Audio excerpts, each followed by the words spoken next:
Good afternoon, everyone. Welcome to my session, Critical Media Literacy in the Age of Common Core Standards. My name is Tanji Reed Marshall, and I'm currently a PhD student at Virginia Tech in Curriculum and Instruction. I just wanted to let you know who I am. That picture you're seeing is about me and my family, and that's basically who I am. Had some experience with classrooms, have taught for a number of years, and done some work with critical literacy, and thought it would be a good idea to share with you. As we go through our time together, the hashtag, the Ed Collab Gathering number 10 is where you can post your questions and comments about this particular session. I look forward to our time together, and let's go ahead and get started.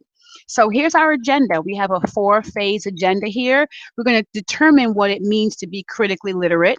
Then we're going to determine what it means to employ a critical lens when engaging the media, developing and fostering critical literacy lenses for K-12 students, and connecting critical literacy frameworks to standards. And there at the bottom, you see the hashtag, the Ed Collab Gathering, hashtag 10. So, what is critical literacy? It's an instructional practice which engages assembly, manipulation, and constant renegotiation of practices that encourage people to become active participants that question how the world is and work toward more just images of what it might be. And that's out of work from Van Sloo's 2003. A little bit of background on this comes basically out of the work from Brazilian philosopher Paulo Freire, and he did some work with farmers and getting them to question the imbalances in their environment, thinking about why people live the way they live, why people have what they have, and why those imbalances existed. And from there, he was able to help them build literacies to allow them to increase their reading and then politically engage in their world. And that's why we have a critical literacy lens going on here. So I want you to think about literacy in layers. First, we have functional literacy. What does it mean when literacy is functional? Think about how you engage in your everyday life. You drive your car, you go to restaurants, you go to the library, you read signs. Functional literacy allows you to get along in the world in everyday society. Then, as we move up and through this ladder, we think about social and discourse literacy. Social literacy and discourse literacy is a little bit more targeted. It is the ways in which we connect the multiple intersections of our lives, how we get along if we are bankers, what's the language of being a banker, how we engage in that space of being a banker, what is the life of being a teacher, what are the discourse frames, how do I speak as a teacher, how do I engage as a teacher, what does it mean to be that? So and what are the other social ways in which we engage and are able to be successful in those environments? And social and discourse literacy allows us to be more targeted and allows us to be more specific. It is a little bit deeper than functional, but still has a broad based sense of how we engage in understanding the world. When we get to the critical level, we think about how do we challenge and question the way images come to us? How do we question and critique the way writers advance their ideas on paper? How do we think about the ways that writers put their thoughts together and the words that they use? And we challenge the power dynamics that exist on paper, on images, in music, and in the news. And that's why we've really taken this idea of layers of literacy. And just know that this is a simplified version of layers of literacy because obviously literacy is a lot more complex. But for our time today, we're going to stick with these 3 layers, knowing that there are more. So, thinking about an instructional framework for critical media literacy, or CML.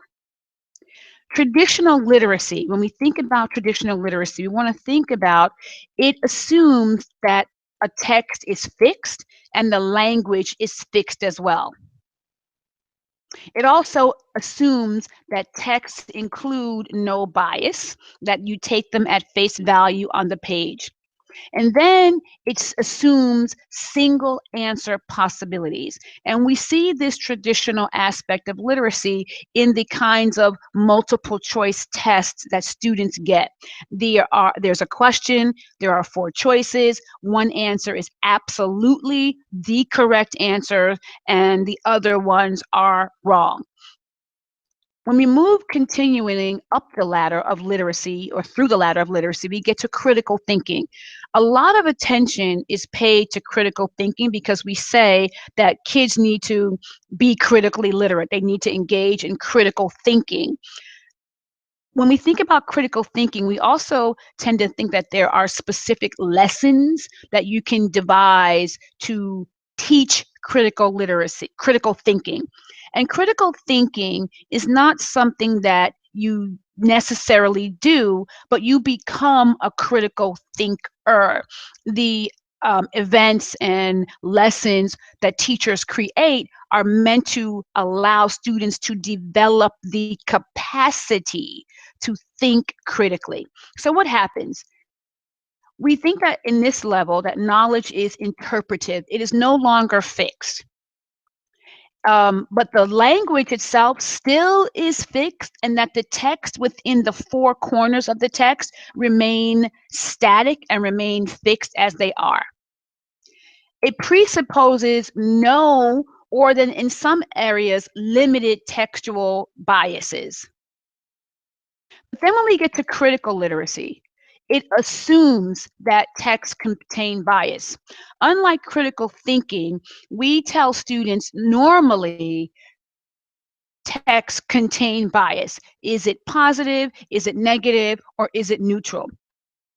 With critical literacy, it assumes the text contains bias because every text lives within the context of the writer, the context of the subject matter, and the context of the time frame and the events that are actually driving the text itself. So text contains bias. We just have to let students know it's there. Go find it.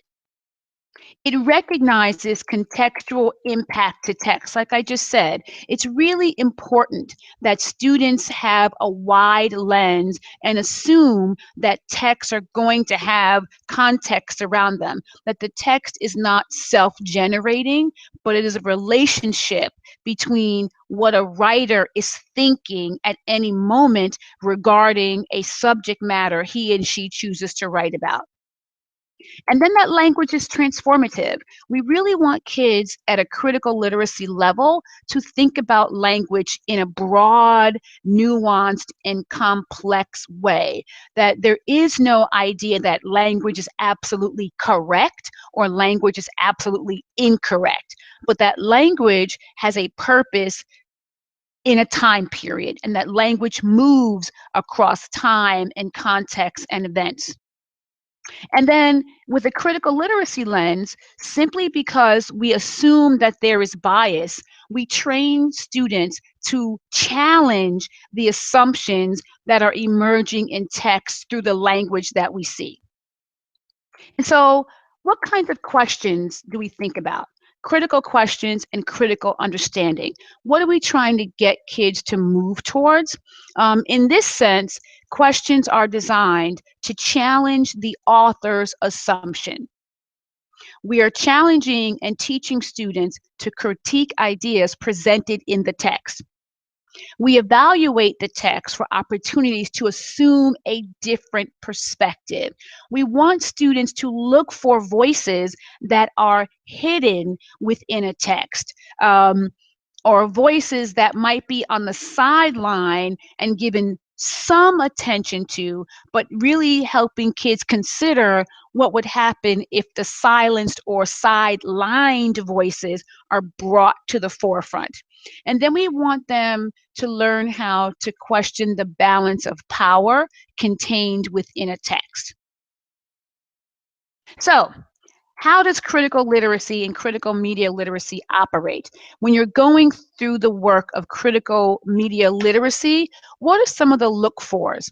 We want to be looking for text neutrality versus balance and slants. We know that the text has balance, even though, I mean, not, no, we know that the text has bias, even though we may not be able to initially detect it. We want students to be on the lookout for it because we know it's there. We also want them to be thinking about power. What are the power dynamics contained within a text? What's happening to shift? How is the writer thinking about the power in a situation, the power of his or her words, the power of how they position people within events and times and spaces? Then we want them to be looking for voice and perspective. And a lot of times when we think about perspective, we think about first person, second person point of view. But perspective really thinks about and takes into account the position, what lens is being fostered through the text. And then thinking about social and linguistic dynamics, what kind of words are being used? How are they being used? Are specific ideas being couched in big terms when more targeted terms would be necessary, or the reverse? Um, Think about local and global issues. How are they being handled in a text? Is there a dominant culture perspective overriding global ideas, or the position in which global ideas are discussed? And then we want students really having opportunities to grapple with the possibility of multiple meanings in a text. So, what does this look like when you ask questions? We know what regular questions we ask about comprehension, comparing and contrasting, who are characters, what are settings. But when you take a critical literacy lens, particularly towards media, think about these questions. First question, whose perspective or voice is silenced? Whose perspective or voice is privileged? What does that mean for a text to have a privileged voice or a silenced voice? How are ideas being advanced from the notion of privilege versus silence? Next question, who benefits from the message as it is presented in the text? And this is not just who's the audience. The question is, how does the audience benefit? Is it advancing stereotypes? Is it challenging stereotypes? Is it trying to shape thinking, and in what way? And then we want to think about, are the representations accurate? Are they fair? Are they reasonable? Are stereotypes being reinforced in the text? So some other questions. How would the inclusion of a critical or silenced voices impact the text overall? Having students consider what would happen if the silenced voices came into the text, really getting students to think about having a conversation between the privileged and the silenced. Really want them thinking about, why is the information presented in the way it is?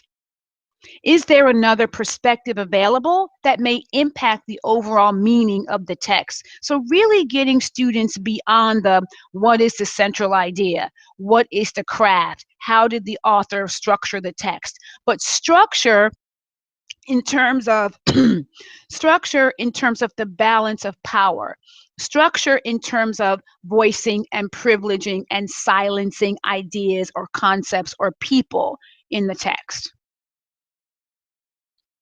So then, once we deal with this whole idea of critical questioning, we want to take the text a step further and think about problem posing. What does it mean for students to now take a text and move towards posing problems or challenging? So problem posing allows people to develop their power to critically perceive the way they exist in the world. So if they look at a concept or a topic, say equity pay, which we're going to deal with in a few moments, how do they fit into that conversation about equity of pay?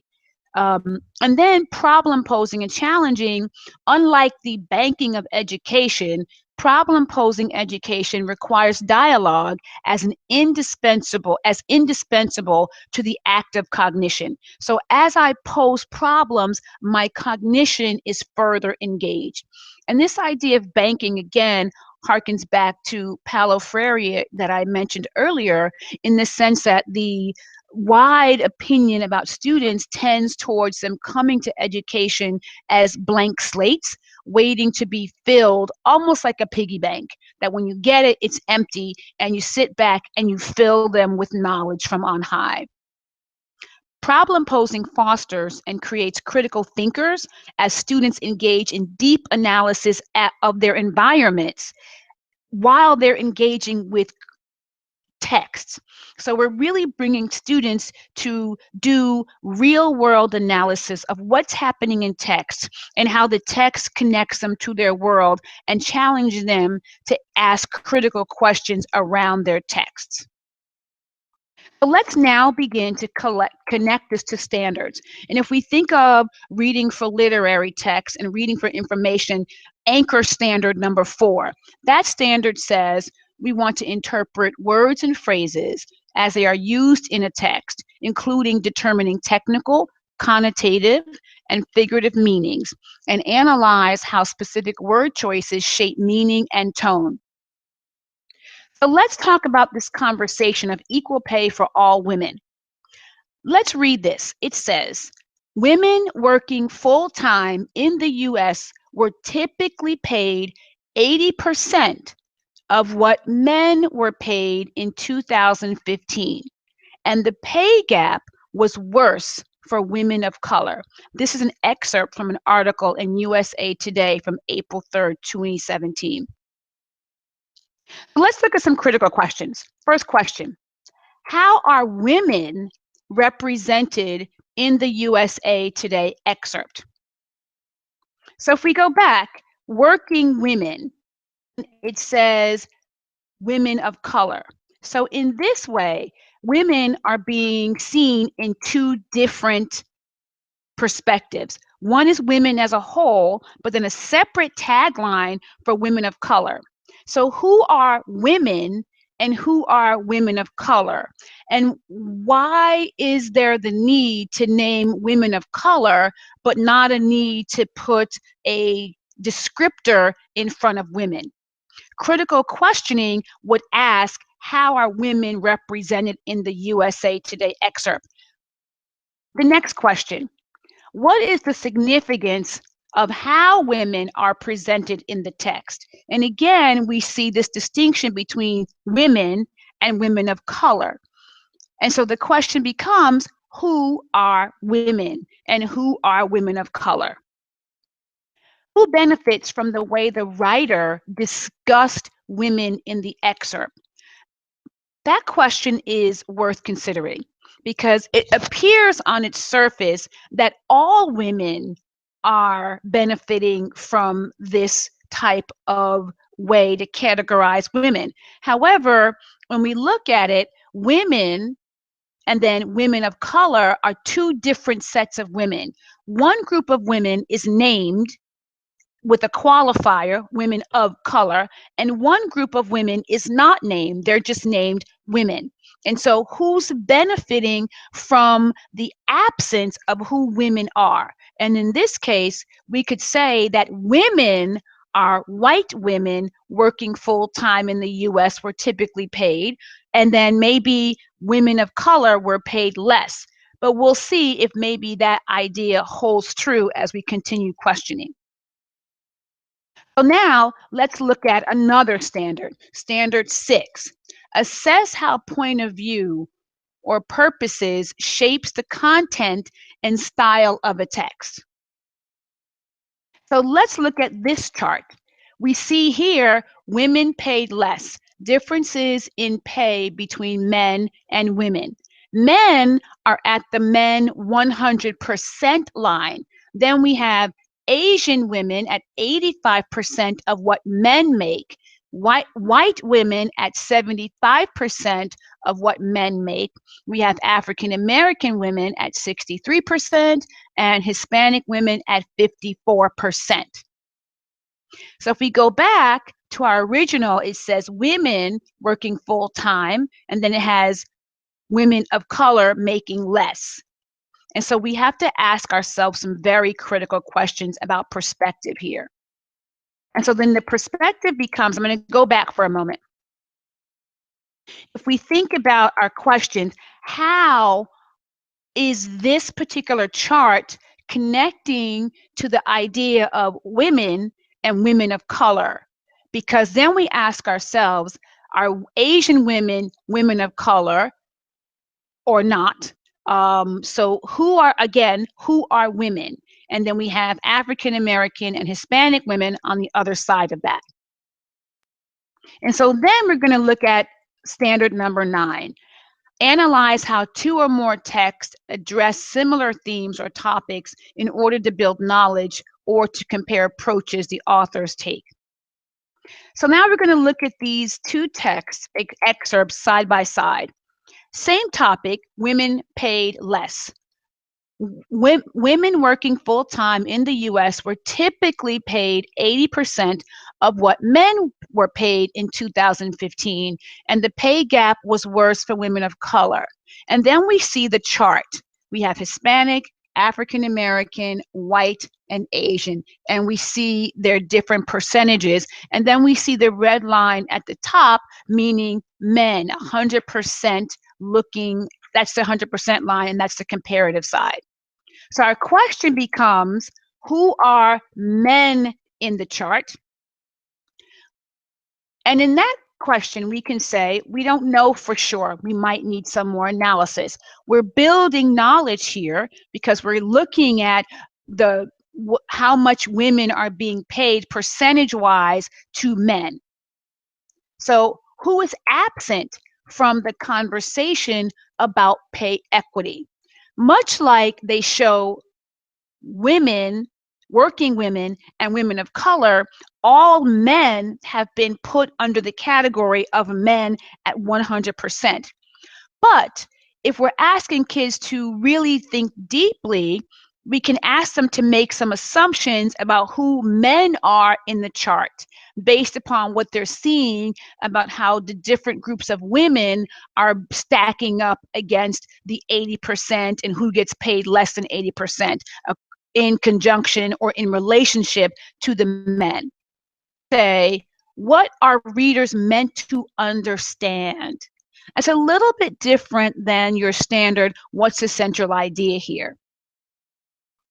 And that's different because it's asking students to really consider the language, really consider how words are being used and what descriptors are used to describe which group of people and which descriptors are not used. And in the absence of a descriptor, what message is sent?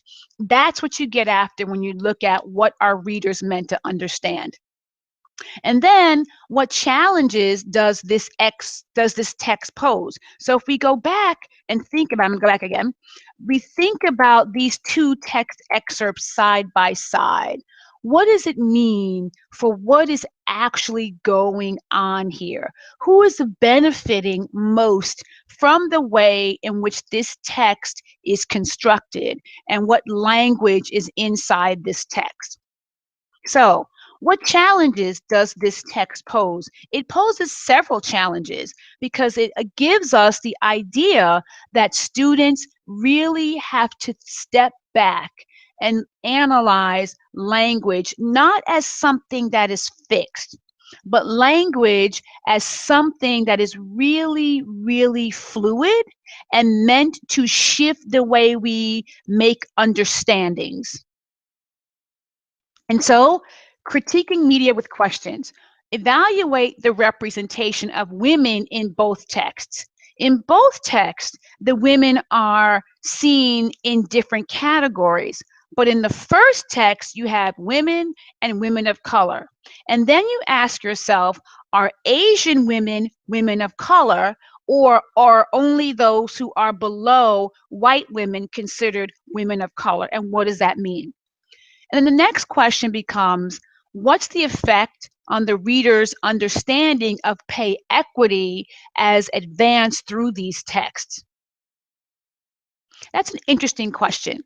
We are to understand that, yes, in some cases, women well, in all cases, women are being paid less than men make.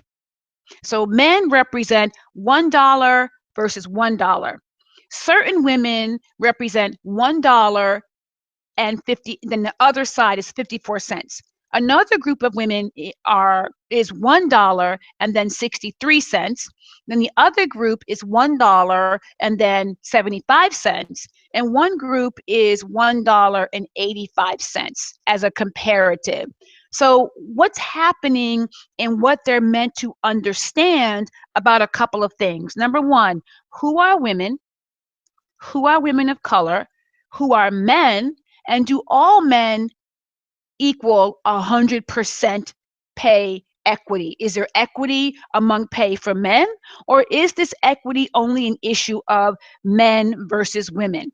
And your next question is, how might the language in each text impact a reader's understanding of what it means to be a woman or a man?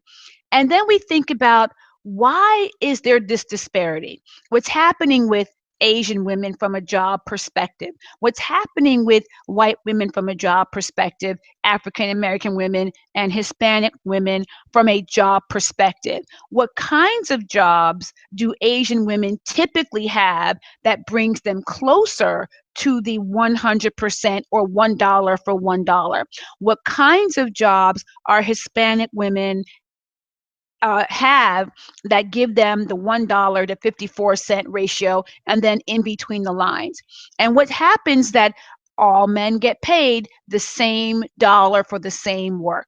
So like in Standard 9, where they're asking about whether they're building knowledge, yes, they are building knowledge, but then the question is, the approach to how the knowledge is being constructed between the reader, the information in the body of the text, and the way the writer put it all together.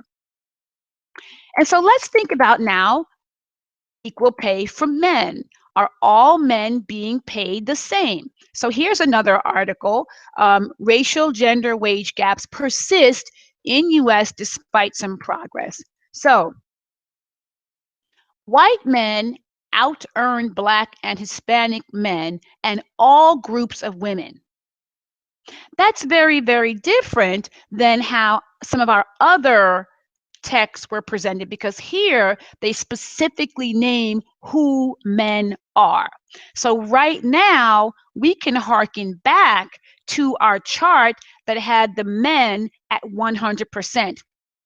And maybe what it should say is white men equals 100%, because white men all get paid dollar for dollar the same. So what happens? Something interesting happens. Asian men earn 100%, 117% as much as Asian men are above the 100% line, because white men equal 100%. And then we have Black men at 73% and Hispanic men at 69%. So again, we make a very different distinction about who equals men. And in this particular article, this particular text lifts out the categories of who men are in ways that are different than the way women were talked about. And so in this one, it's very clear that white men equals 100%, Asian men are above the line, and African American or Black and Hispanic men are below the line. But in all groups, women are below 100%. So from a critical perspective, a question could be asked, well, how is it that we're not thinking about Asian men as 100%? Why would Asian men not be the 100% line, and then white men, and then all other groups fall below that line to show gaps as they actually occur? Why are they putting a separate line and pulling out Asian men above it, but not necessarily showing this in the way they discussed women? And so those are the kinds of critical literacy questions we really, really want students thinking about.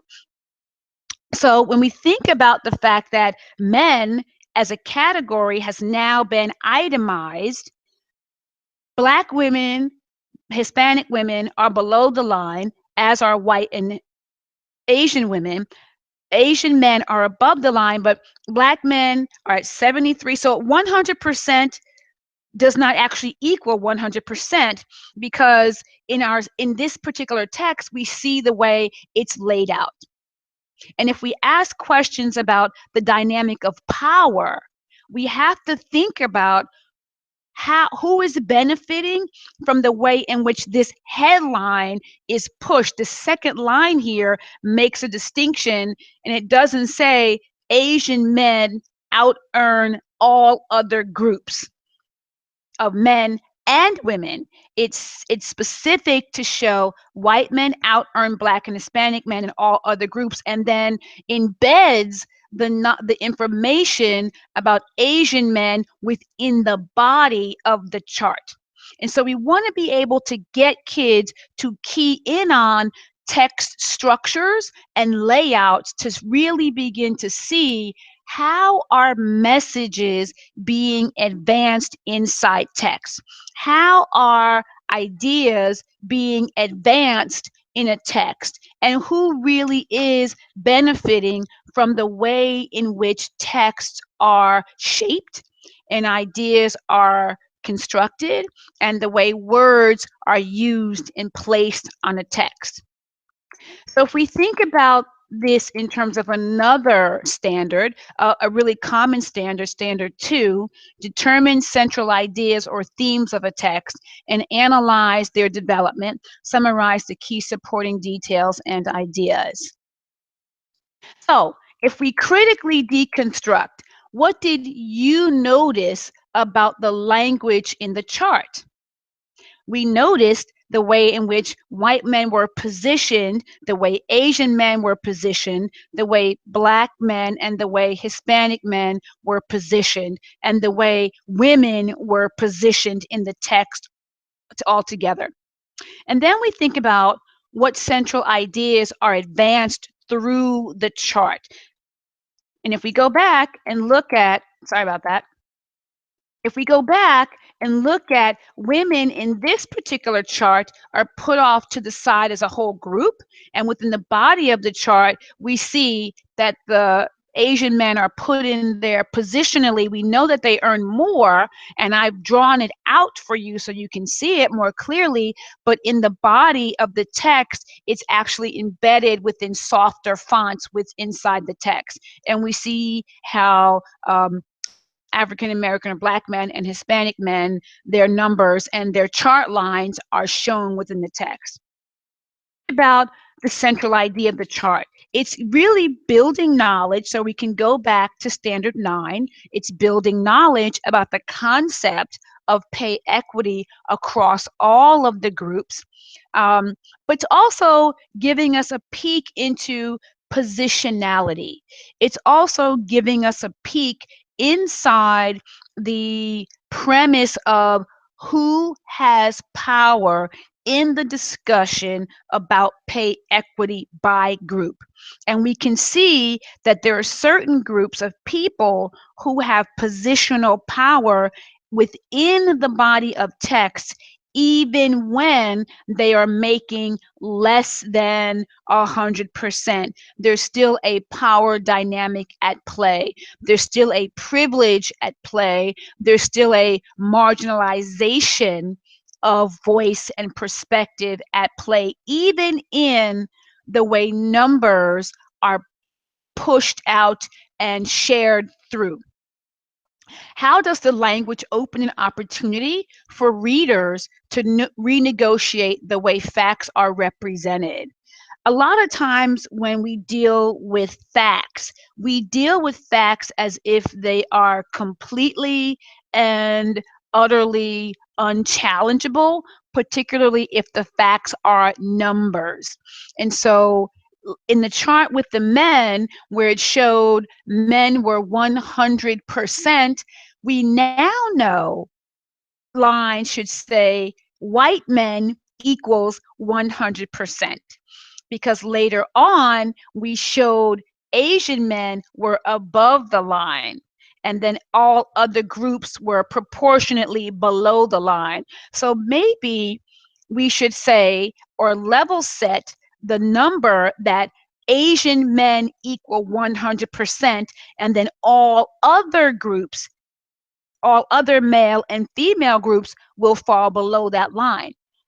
But then the question becomes, what would happen if we put Asian men as the 100% line, and then every other group falls below that? What are the positional and power dynamic challenges in renegotiating or challenging or repositioning the way these facts are represented, and who gets named in what hierarchical position? That's a question that students have to begin to negotiate. There's so much going on in the media these days. It's really important for students to have a way to renegotiate, to critique, and to challenge. And then the next question is, what problems does this text pose?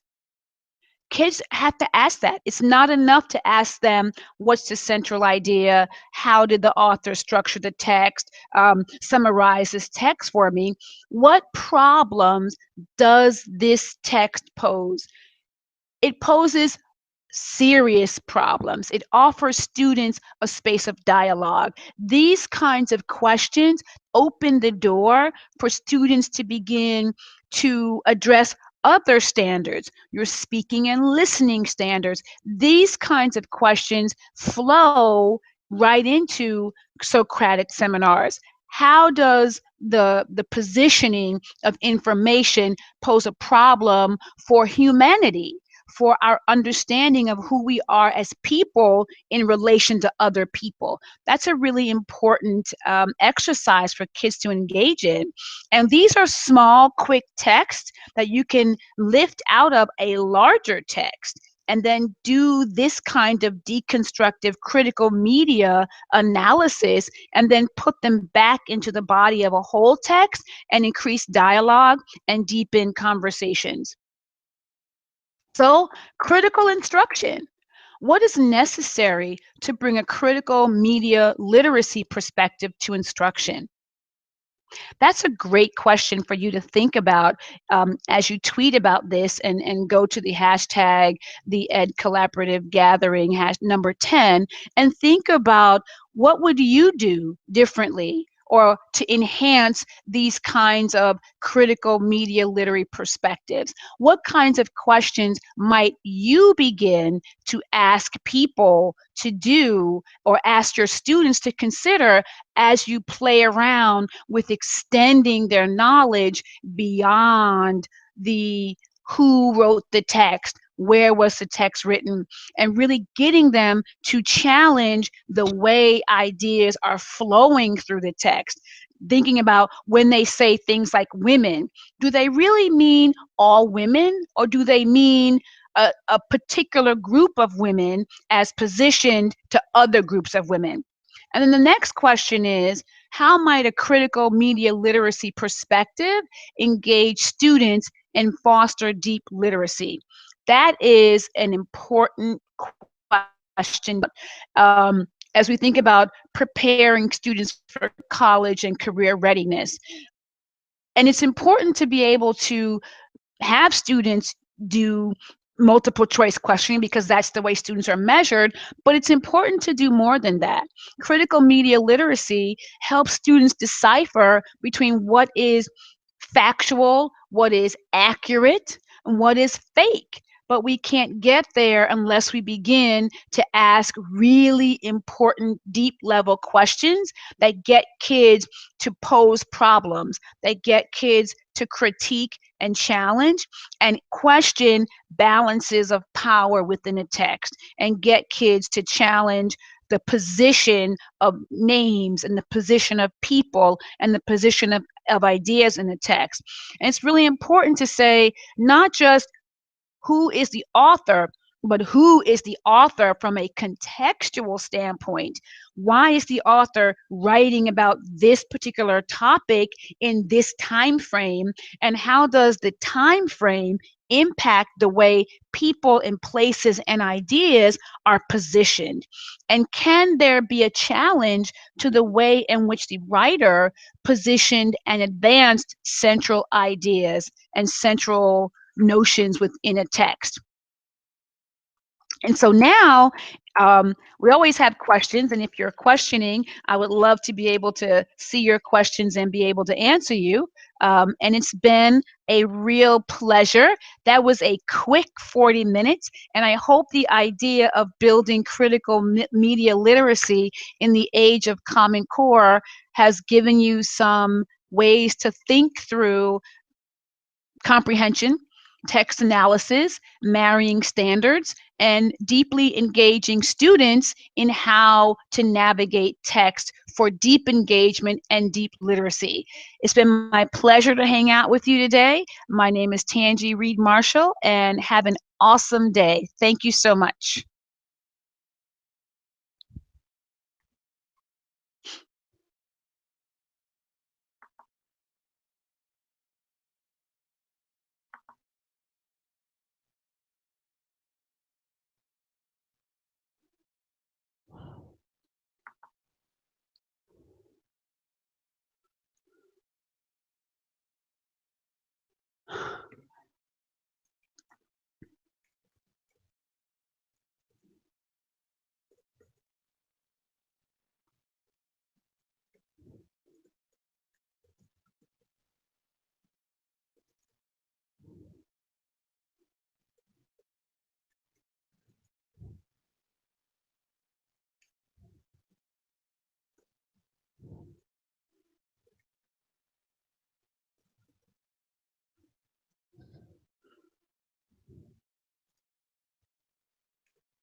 Oh, shoot. Oh, Melissa, I'm having trouble.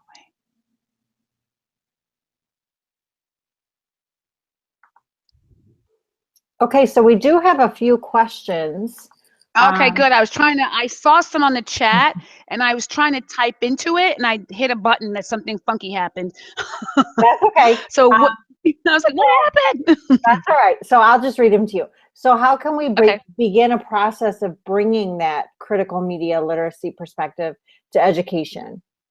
Okay, the first thing I said, because that was the one I was trying to answer. So the first thing I said was, it's important for teachers to play around with this themselves first. Okay. Right? So when they read an interesting article or they see a graphic or something of that nature, ask themselves these questions.